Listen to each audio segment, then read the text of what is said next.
আপোনাৰ পাকঘৰত থকা দুটা সাধাৰণ বস্তু নহৰু আৰু গুড়ে আপোনাক এনেকুৱা চমৎকাৰী লাভ দিব যিখিনি আপুনি কল্পনাও কৰিব নোৱাৰে। নিশ্চিতভাৱে আপোনাৰ পাকঘৰত থকা নহৰু বা গুড় আপুনি খাদ্য প্ৰস্তুত বা সোৱাদৰ কাৰণে ব্যৱহাৰ কৰে, কিন্তু এই দুয়োটা বস্তুৱে আপোনাৰ জীৱন সলাই দিব পাৰে। হয়, আমি যি কৈছো এয়া আজি আপুনি জানিব পাৰিব। এয়া কেৱল খাদ্যবস্তু নহয়, বৰঞ্চ প্ৰকৃতিৰ এক অদ্ভুত উপহাৰ বুলি ক'লেও ভুল কোৱা নহয়। যদি ৰাতিৰ সময়ত আপুনি সঠিক পদ্ধতিৰে এই দুয়োটা বস্তুৰ ব্যৱহাৰ কৰে, তেন্তে আপোনাৰ শৰীৰ আৰু মগজু দুয়োটাৰ ওপৰতে ইয়াৰ সুদূৰ প্ৰসাৰী প্ৰভাৱ পৰিব। নহৰু, যাৰ সুগন্ধিৰ পৰা বহু মানুহে নিজকে আঁতৰাই ৰাখে, কিন্তু আপুনি জানি আচৰিত হ'ব, এণ্টিবায়টিক আৰু ৰোগ প্ৰতিৰোধ ক্ষমতা বঢ়োৱাৰ বাবে নহৰুক ছুপাৰ ফুড বুলি গণ্য কৰা হয়। আনহাতে গুড় সদায় মিঠাই। এই মিঠা গুড়েই আপোনাৰ শৰীৰৰ শক্তি বঢ়োৱা আৰু আপোনাৰ ৰক্ত পৰিষ্কাৰ কৰাৰ কাম কৰে।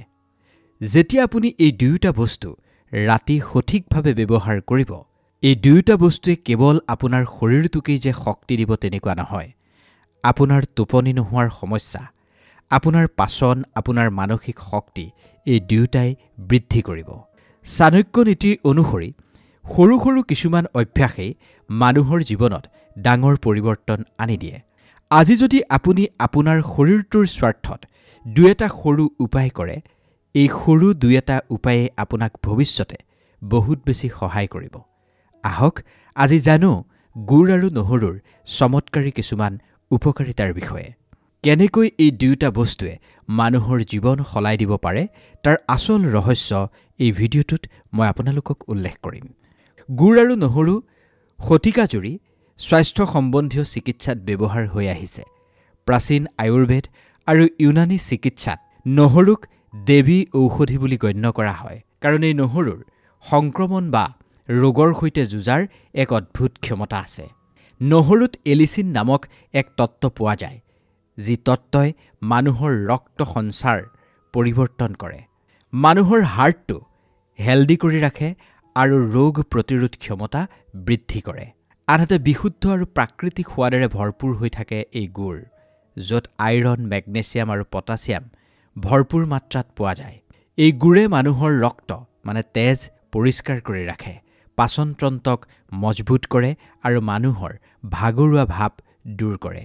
যেতিয়া নহৰু আৰু গুড় একেলগে মিলাই ৰাতি যদি আপুনি সেৱন কৰে, তেন্তে ই আপোনাৰ শৰীৰটোক প্ৰাকৃতিকভাৱে এনেকুৱা এক শক্তি প্ৰদান কৰিব যিটো আপুনি কল্পনাও কৰিব নোৱাৰে।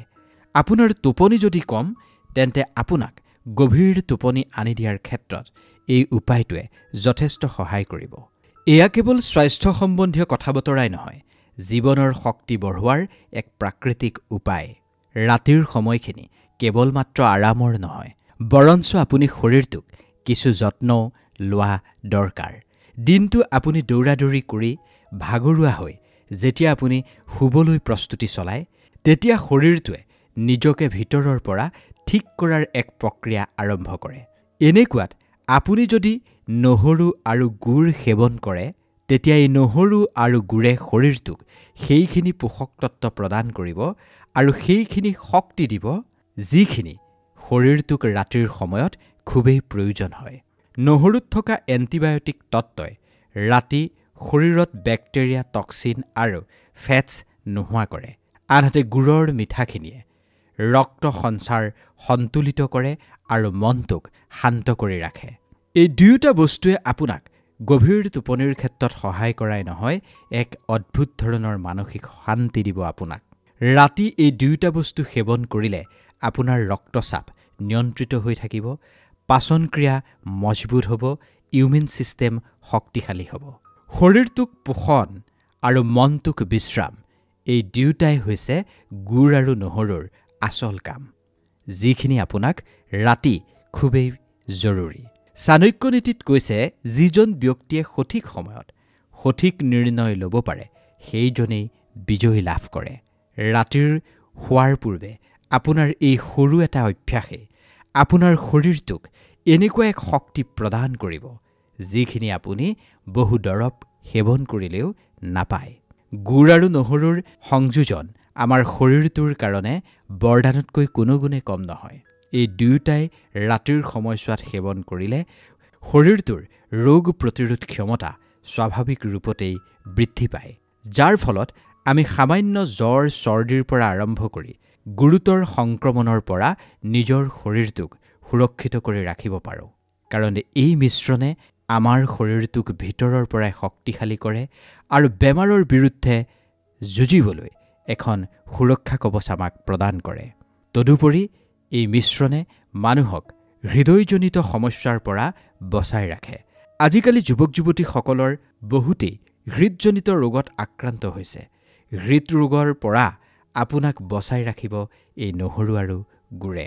কাৰণ নহৰুত থকা এলিচিনে ৰক্ত সঞ্চালন যথেষ্ট ভাল কৰে আৰু ব্লাডত কলেষ্টৰেলৰ মাত্ৰা যথেষ্ট নিয়ন্ত্ৰিত কৰি ৰাখে আৰু হাৰ্টটো হেল্ডি কৰি ৰখাত গুৰুত্বপূৰ্ণ ভূমিকা গ্ৰহণ কৰে। গুড় আৰু নহৰুৰ মিশ্ৰণে আপোনাৰ পেট পৰিষ্কাৰ কৰিব। গেছ, কোষ্ঠকাঠিন্য, বদহজমৰ সমস্যাৰ পৰা আপোনাক মুক্তি দিব।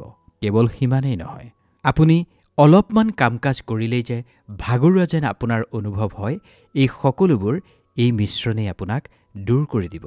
গুড়ত প্ৰাকৃতিক গ্লুক'জ থাকে, যি শৰীৰটোক লগালগ এনাৰ্জি প্ৰদান কৰে। আনহাতে নহৰুৱে শৰীৰত থকা শক্তি সঞ্চালন স্থিৰ কৰি ৰাখে।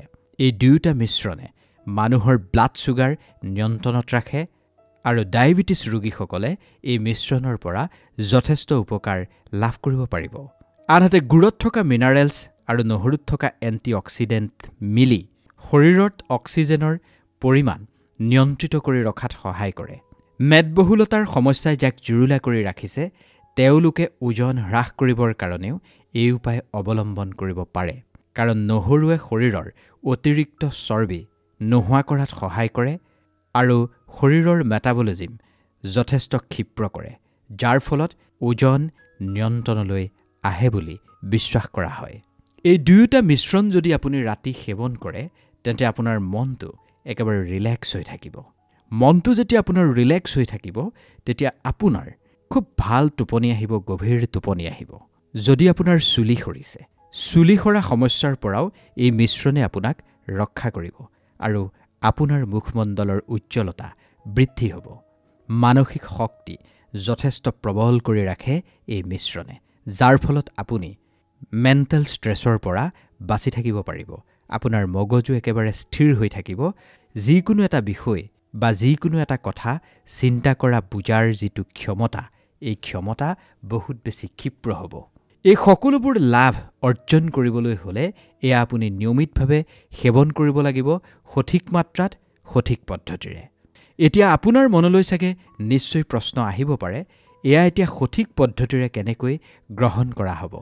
কাৰণ যিকোনো এক প্ৰাকৃতিক উপায়ৰ প্ৰভাৱ তেতিয়াহে আপুনি দেখিবলৈ পাব, যেতিয়া আপুনি সঠিক বিধি আৰু সঠিক সময়ত সেইখিনি গ্ৰহণ কৰিব পাৰিব।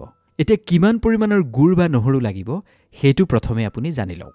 প্ৰথম কথা হ'ল, আপুনি 2 ফুটা বা 3 ফুটা নহৰু ল'ব আৰু এখন সৰু চাহ চামুচেৰে এচামুচ গুড় ল'ব।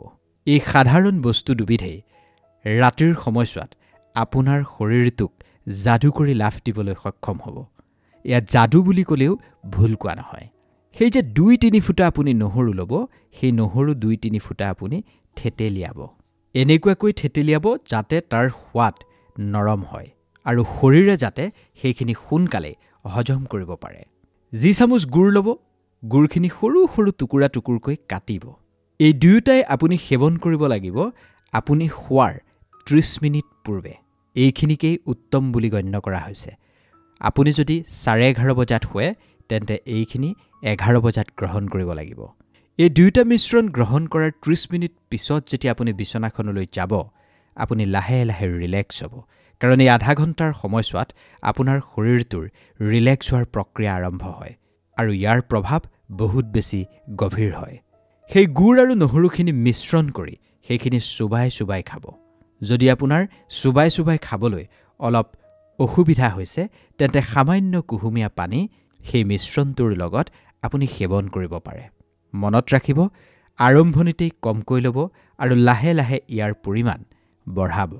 মানে 2-3 ফুটাই ল'ব আৰম্ভণিতে যদি আপুনি 2-3 ফুটা নহৰু খাব নোৱাৰে তেন্তে এফুটাই ল'ব আৰু লাহে লাহে এইটো অভ্যাসত পৰিণত কৰিবলৈ চেষ্টা কৰিব প্ৰয়োজনতকৈ বেছি যদি আপুনি গ্ৰহণ কৰে তেন্তে আপোনাৰ জ্বলা-পোৰা হ'ব পাৰে আপোনাৰ গৰম অনুভৱ হ'ব পাৰে আৰু আপোনাৰ যদি শৰীৰৰ অন্যান্য কিবা সমস্যা আছে তেন্তে চিকিৎসকৰ পৰামৰ্শ অবিহনে এই উপায় একেবাৰে নকৰিব কিন্তু এই সৰু এটা উপায়ে লাহে লাহে আপোনাৰ শৰীৰটোক এনেকুৱা সন্তুলিত ৰূপলৈ লৈ আহিব ইয়াৰ প্ৰভাৱ আপোনাৰ শৰীৰটোৰ ওপৰত বহুত বেছি সুদূৰ প্ৰসাৰী হ'ব দীঘলীয়া হ'ব স্থায়ী হ'ব যদি আপোনাৰ পেটত আলচাৰ এচিডিটি বা গ্যাষ্ট্ৰিকৰ সমস্যা আছে তেন্তে চিকিৎসকৰ পৰামৰ্শ অবিহনে এইখিনি আপুনি গ্ৰহণ নকৰিব বহু মানুহে বিশ্বাস কৰে নহৰু আৰু গুড় কেৱল ওজন হ্ৰাস কৰাৰ বাবেহে উপকাৰী কিন্তু এয়া অৰ্থসত্য দৰাচলতে শৰীৰৰ সম্পূৰ্ণ কাৰ্যপ্ৰণালীক